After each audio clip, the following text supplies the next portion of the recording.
Buenas noches a todos, les damos la bienvenida una vez más a otro miércoles en el cual vamos a estar compartiendo una nueva serie de Samuel Pérez Millo, el cual va a hablarnos sobre eventos futuros y sobre profecías, un tema en el cual a raíz de la pandemia es muy visitado, muy interesado por las personas y por eso le vamos a estar dando por alguien que estudió de la palabra y estudió sobre la Biblia, sobre también qué va a pasar en todo este tiempo. Así que los dejamos con este nuevo estudio. Estimados amigos y hermanos, he recibido en los últimos días bastantes preguntas sobre acontecimientos que van a venir, eventos que van a producirse en relación con la Iglesia y en relación con el mundo. No hay duda que el problema que estamos viviendo en este entorno social de nuestros días con la pandemia mundial del coronavirus despierta ciertas inquietudes en muchas personas que desean conocer algo más acerca de los eventos futuros. Por eso, con la ayuda del Señor, vamos a empezar una serie que va a tratar, va a tocar, va a considerar estos aspectos futuros de los eventos que van a producirse conforme a la palabra de Dios. Vamos a abrir la Biblia y estudiar algo acerca de lo que ella revela proféticamente sobre el tiempo venidero. No podemos olvidar que la Biblia es la revelación que Dios hace de sí mismo para ser conocido. En la carta a los Hebreos, en la epístola a los Hebreos, en el capítulo 1, leo estas palabras, versículo 1, Dios, habiendo hablado muchas veces y de muchas maneras en otro tiempo a los padres por los profetas, en estos postreros días nos ha hablado por el Hijo a quien constituyó heredero de todo y por quien asimismo hizo el universo. Por tanto, Dios ha hablado, no ha guardado silencio nunca, porque el interés de Dios es que el hombre le conozca.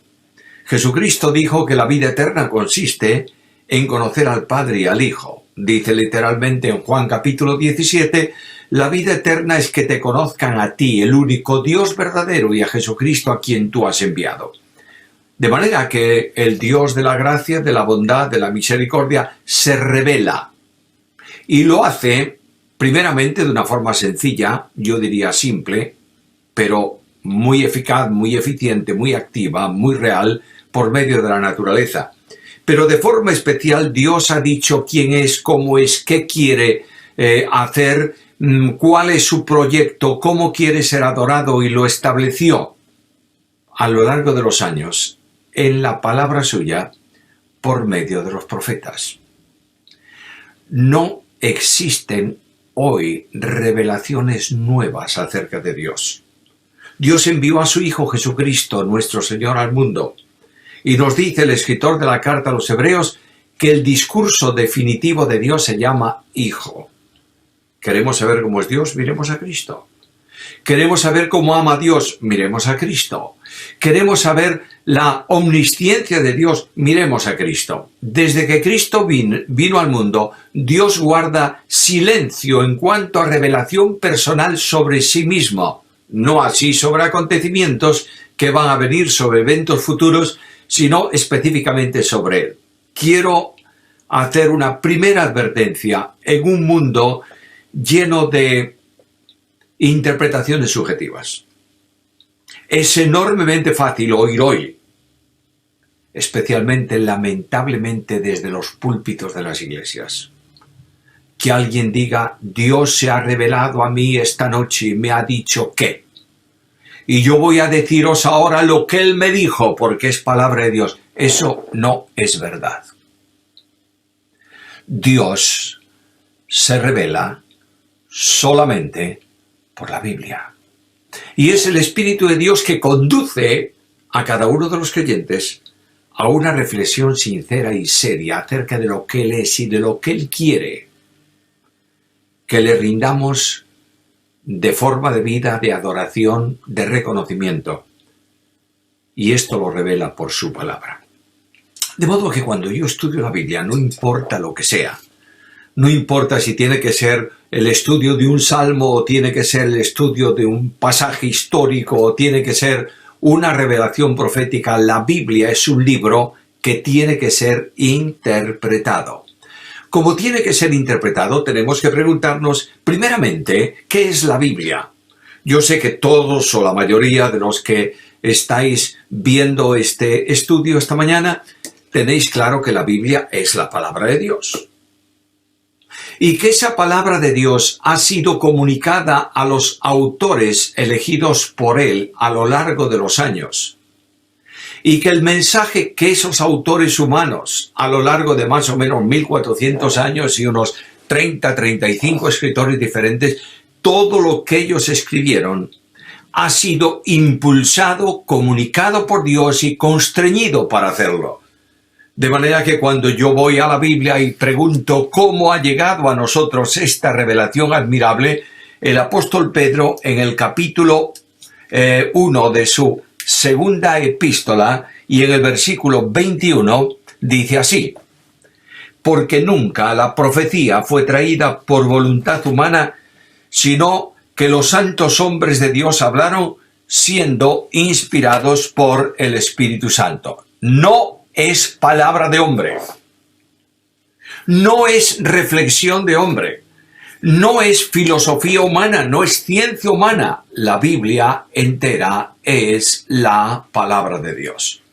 Ahora notad que el apóstol Pedro dice que estos hablaron siendo inspirados por el Espíritu Santo. Y la primera verdad sobre inspiración está en este versículo. Este verbo inspirar es el verbo empujar, el verbo orientar, el verbo podría ser también constreñir. Dice este versículo de Pedro esta verdad de esta manera: Dios comenzó escogiendo soberanamente la persona que Él determina. En segundo lugar, le da la capacidad para que perciba el mensaje de Dios. En tercer lugar, le exhorta, le invita, le constriñe para que lo escriba. Y todo cuanto ese hombre, esa persona ha escrito es únicamente la palabra de Dios. Puedes verlo en muchas ilustraciones bíblicas. Por ejemplo, abres la profecía de Jeremías y descubres en el capítulo 1 que Jeremías dice: lo que yo estoy escribiendo es lo que Dios me dijo. Palabra de Dios. Pero también dice que Dios lo escogió desde antes de su nacimiento para darlo por profeta a las naciones. Y Jeremías está profetizando y Jeremías tiene serios problemas, como ocurre siempre cuando se predica solo la palabra de Dios. Tiene serios problemas en la sociedad, es despreciado, es aborrecido por las gentes, es castigado injustamente, etcétera, etcétera. Y un día Jeremías, permitidme decirlo de esta forma tan coloquial, se enfada. Y dice a Dios: se terminó. Desde hoy no voy a hablar más en tu nombre, porque mira lo que me ocurre. Me sonrío, porque me imagino al Dios del cielo, el Padre infinito, mirando a Jeremías y diciendo: qué enfadado está hoy este chiquito. Y le dice al profeta: mira, voy a trabajar dentro de ti para que descubras mi soberanía en tu ministerio. Y dice el profeta que sintió un fuego que lo quemaba dentro de sí, era más fuerte que él. Y dice: y me has, dice a Dios, y me has vencido. ¿Por qué me has vencido? Porque Dios había determinado que Jeremías fuese su profeta a las naciones. Punto final. Segunda cuestión importante en el día de hoy. Se cuestiona la soberanía de Dios. No se predica soberanía de Dios. El Dios del cristianismo actual es un Dios chiquito. Se queja por todo, pide por todo, ruega por todo y generalmente no es capaz de llevar a cabo su propósito. No es mi Dios ese. Mi Dios es soberano.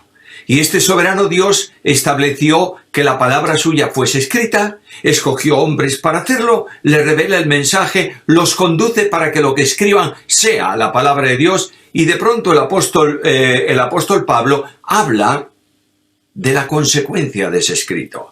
Y en la segunda carta a Timoteo, capítulo 3, versículo 16, el apóstol dice que toda esta escritura es inspirada por Dios y útil para enseñar, redarguir, corregir, instruir en justicia.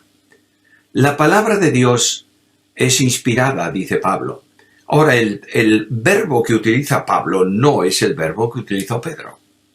Pedro habla de impulsar, de empujar. Pablo habla de soplar. No tiene palabra para expresar esa idea. Y lo que Pablo hace es, permitidme decirlo así, inventarse una, escribir una. Y esa palabra que Pablo ha escrito referente a la inspiración es la palabra soplada por Dios. De manera que, si me permites ilustrarlo de una forma muy simple para que cualquiera lo entienda, cuando el Espíritu Santo de Dios verifica el escrito del profeta y ve que todo lo que el profeta escribió, todo lo que el evangelista escribió, todo lo que el salmista escribió, corresponde solamente al mensaje que Dios le ha comunicado, sopla sobre el original del escrito, el primer escrito bíblico, y cuando Dios sopla, le comunica vida. Por eso en Hebreos capítulo 4 y versículo 12 dice que la palabra de Dios es penetrante, es actuante, dice, es eficaz. Y esa palabra eficaz, ese adjetivo eficaz, necesitaría por lo menos dos adjetivos para darle el completo sentido que tiene.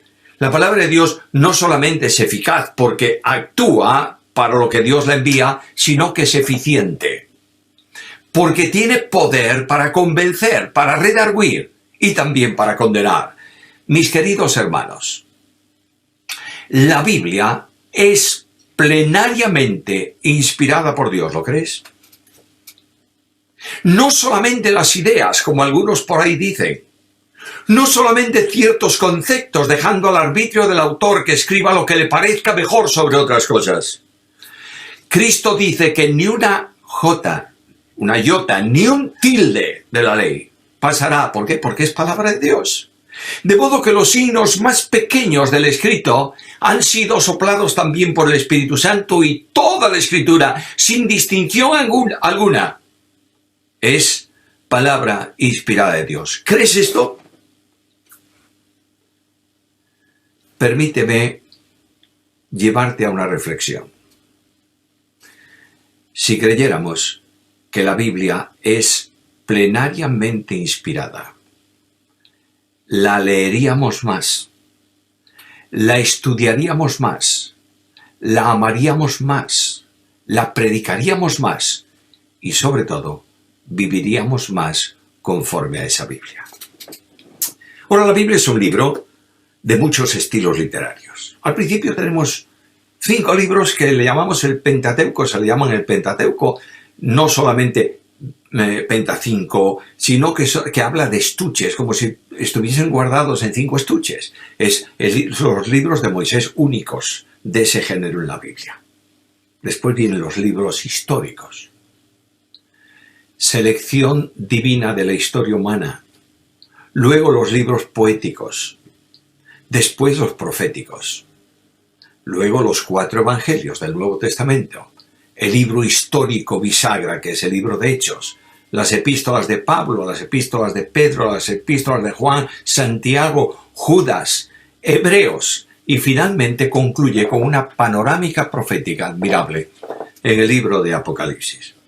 Ahora, cada uno de esos conjuntos literarios de la Biblia tienen también sus propios estilos, a los que tenemos que estar atentos.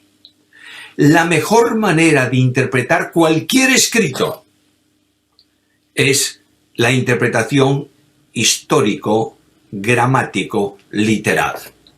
De manera que si yo escribo en un libro mío, escribo una frase cualquiera, algunos afirman que esto ha sucedido. Digo, por ejemplo, estas palabras. Se entiende que el que lo lea comprende que yo estoy refiriéndome y afirmando algo que ha ocurrido. No se le ocurre alegorizar eso, y cuando dice, afirma que algunos dicen, está tratando de decir lo que no dice la frase en sí, sino que la interpretan literalmente. De esta manera, tenemos que interpretar la Biblia. Hay un sistema interpretativo que algunos usan, que es el sistema alegórico. Es decir, lo que dice el texto no es exactamente lo que Dios quiere decir. Tenemos que buscar lo que Él quiere decir en un significado profundo que está por debajo. Y cada autor que busca ese significado interpreta la Biblia a su forma y a su capricho. La única manera de interpretar correctamente la Biblia es formulándonos esta reflexión. ¿Qué dijo Jeremías? ¿Cuándo lo dijo? ¿Para quiénes lo dijo? Con las palabras que las dijo. De manera que cuando yo interpreto así, tengo la garantía de no equivocarme en el mensaje. Esto también ocurre en el asunto profético.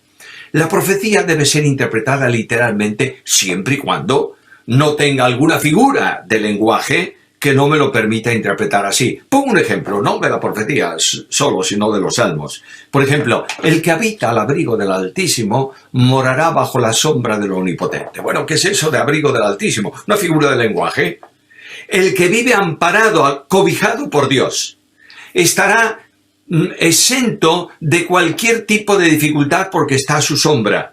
Me voy al Salmo 23 y leo aquel versículo: aunque ande en valle de sombra de muerte, ¿cómo puedo yo eliminar una sombra? Pues la forma de eliminar una sombra más eficaz es cuando otra sombra mayor cubre esa sombra y esta sombra desaparece. Por ejemplo, estás viendo un árbol en plena luz del día, bajo el sol, y proyecta sombra, y de pronto viene una nube y se pone por encima del árbol y desaparece la sombra del árbol, porque otra sombra mayor lo cubrió. De ahí que el Salmo dice que el que habita al abrigo del Altísimo morará bajo la sombra del Omnipotente. Figuras de lenguaje. También en profecía tenemos que estar atentos a las figuras de lenguaje. Hay pasajes de la profecía que describe ciertos movimientos de seres, por ejemplo, de ángeles caídos o de demonios, que los compara con animales, con escorpiones, con no sé cuántas cosas, y tenemos que entender ahí que Dios está utilizando una figura para enseñar una verdad. Ahora, la interpretación bíblica que vamos a seguir en este tiempo de examen de algunas profecías es la interpretación literal. Hay otra forma de interpretar la Biblia que se llama interpretación dogmática, que busca apoyar lo que hay que creer en textos bíblicos, no al revés. Es decir, la fe aceptable por el creyente no se origina en textos que se estudian, sino al revés. Presentamos una posible verdad de la fe y buscamos textos que la sustenten. No os olvidéis que cuando tú seleccionas un texto fuera de su contexto, lo conviertes en un pretexto. De ahí que hay algunos que hablen de que la salvación puede perderse buscando textos que nada tienen que ver con eso, y diciendo que solo el que persevere hasta el fin será salvo, cuando tiene que ver con los creyentes en el tiempo de la persecución, en el tiempo de la tribulación, Israel en el tiempo de la tribulación, los salvos en el tiempo de la tribulación. Nada tiene que ver con la pérdida de salvación. Por tanto, vamos a centrarnos en la interpretación literal de la palabra de Dios. Ahora, cuando tú vas a la profecía bíblica, sobre todo la profecía, los eventos futuros, porque hay gran parte de la profecía que está cumplida, ya se ha cumplido. La historia la llevó a demostración práctica de que lo que Dios dijo se cumplió. Bueno, ya se ha cumplido, no tenemos problema. Pero cuando hablamos de acontecimientos, de eventos, mejor dicho, no tanto acontecimientos, eventos futuros, tenemos que tener muy en cuenta los sistemas interpretativos de las distintas escuelas interpretativas. Tenemos un sistema de interpretación que se llama el sistema amilenial, en donde ese sistema no cree que el milenio va a existir, que Cristo va a venir a reinar aquí a la tierra, y que la resurrección es solamente una al final de los tiempos para justos que van a la gloria y para injustos que van a la perdición. No puede sustentarse ese método en gran parte de los pasajes que el Nuevo Testamento presenta para el futuro. Estos que piensan de esta manera utilizan una forma interpretativa que es ya cumplida, es decir, un cumplimiento hecho ya. Es una forma preterista. Lo que hay ahí no es para el futuro, se ha cumplido. Por ejemplo, cuando se habla de los eventos del capítulo 24 y 25 de Mateo, especialmente el 24, dice esto se cumplió todo cuando los romanos quemaron, derrotaron a los judíos y quemaron la ciudad y dispersaron al pueblo de Israel, etcétera, etcétera. No es así. No es así. Luego hay otro sistema que acepta que los acontecimientos van a producirse y se llama, habitualmente se conoce como interpretación dispensacional, se le llama el dispensacionalismo. Perdonadme que haga una reflexión. Todos los ismos y los istas son malos. Paternal, bueno. Paternalista, malo. Por tanto, el sistema no es dispensacionalista, es dispensacional. Es una hermenéutica, no una escuela teológica. Y con la hermenéutica dispensacional de que Dios se ha revelado y ha actuado a lo largo de los tiempos y tiene tiempos previstos para el futuro, podemos entender la profecía consecuentemente con la revelación de Dios. Dentro del sistema dispensacionalista hay un sistema llamado dispensacionalista histórico. Este sistema viene de la mano de algunas personas, como Scofield, por ejemplo, que llegan a hablar de distintos evangelios, evangelio de la gracia, evangelio del reino, evangelio del futuro, de la tribulación. Vienen a decirnos también que los capítulos del Sermón de la Montaña no son para la Iglesia, son para Israel, porque es la ética del reino. La pregunta que formulo inmediatamente que se me dice esto es esta: ¿cómo se entrará al reino milenial de Jesucristo? Nicodemo preguntó a Jesús y Jesús se lo dijo. Si no nacieres de nuevo, ni verás ni entrarás al reino. Y Pablo me dice que espiritualmente me ha liberado del poder de las tinieblas y me ha trasladado ¿a dónde? Al reino. Luego, si la ética del reino es lo que Cristo describe en esos capítulos, y yo estoy en el reino, en el tiempo actual, en el momento actual, esos capítulos son para mí. Y la enseñanza de ellos es una enseñanza para mi vida. Algo más. Las distinciones entre Israel e Iglesia son evidentes y necesario tenerlas en cuenta. Dios ha prometido a Israel promesas de tierra, bendiciones temporales que no ha podido cumplir o no ha cumplido, no se ha dado el cumplimiento de ellas. ¿Se van a cumplir? Por supuesto. Dios lo ha determinado y durante el reino de Jesucristo esas promesas dadas a Israel, al Israel salvo, van a cumplirse. Pero los hombres no se han salvado de distinta manera a lo largo de la historia. El primer hombre que fue salvo en la tierra después del pecado fue salvo por gracia mediante la fe. Los hombres que se salvan hoy se salvan solo por gracia mediante la fe. Y los hombres que se salvarán, el último hombre que se salve antes de cielos nuevos y tierra nueva, será salvo por gracia mediante la fe. No hay distintos evangelios para apuntar a la salvación. El que cree es justificado, el que no cree es condenado. Por tanto, cuando alguien dice que el evangelio del reino es el evangelio que predicaba Juan, que el evangelio de Juan difiere del nuestro, yo pregunto, ¿cuál era el mensaje de Juan? Arrepentíos porque el reino de los cielos se ha acercado. ¿Solo eso? Ese es el primer punto.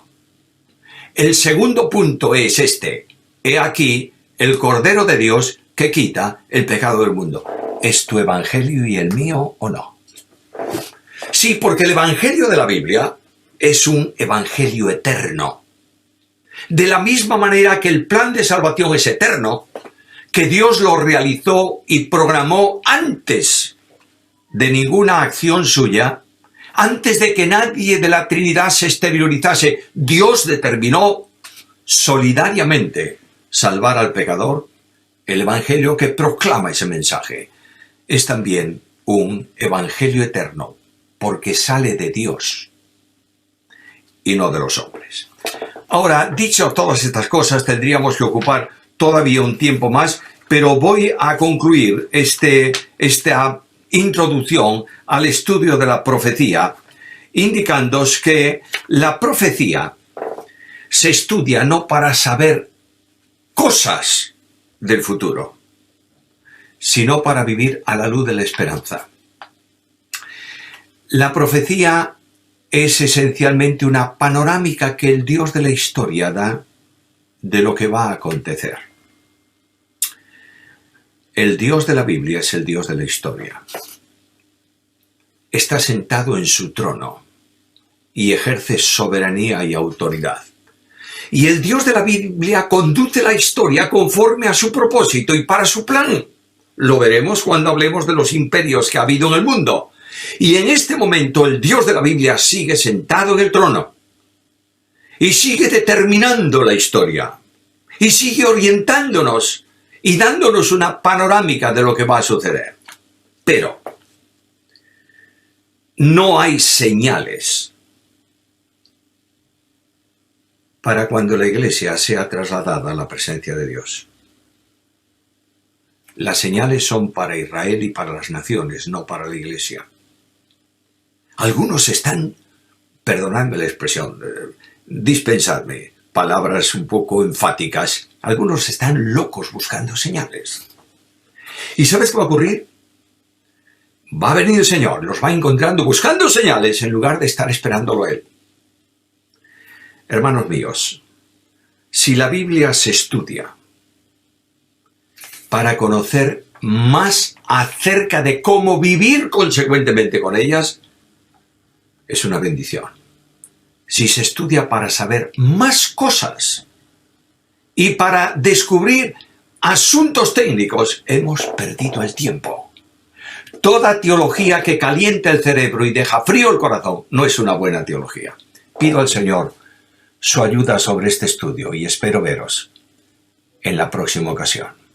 Que el Dios de la gracia añada su bendición. Una vez terminado con el estudio de hoy, con el capítulo que nos toca, les queremos decir que toda la información y el canal de nuestro hermano Samuel está abajo en la descripción, también con el material que nos da para el estudio, para que usted pase por ahí, se suscriba y le agradezca porque él nos permitió y nos dio la autorización para poder compartir este material con nuestra iglesia. Ahora les queremos estar comunicando y avisando que van a tener en el link para la reunión de Zoom, acá en el chat que va a estar a mi costado, para que ustedes se puedan unir, que vamos a estar orando por vos, vamos a estar orando quizás por tus problemas de salud, problemas de quizás de trabajo que podés llegar a tener. Y por eso, aunque quizás no nos conozcas o quizás te dé vergüenza, unite porque vamos a estar orando por vos, vamos a estar orando por tu familia, por tu casa. Y si no tenés el deseo, dejanos tu motivo de oración acá en el chat o mandanos al WhatsApp de la iglesia, que va a aparecer el número ahora, el cual nosotros vamos a estar orando por tu motivo. Te esperamos el día domingo a partir de las 20 horas en nuestra reunión general y el próximo miércoles a las 20 horas también en la continuación de este estudio bíblico. Gracias por vernos y nos vemos.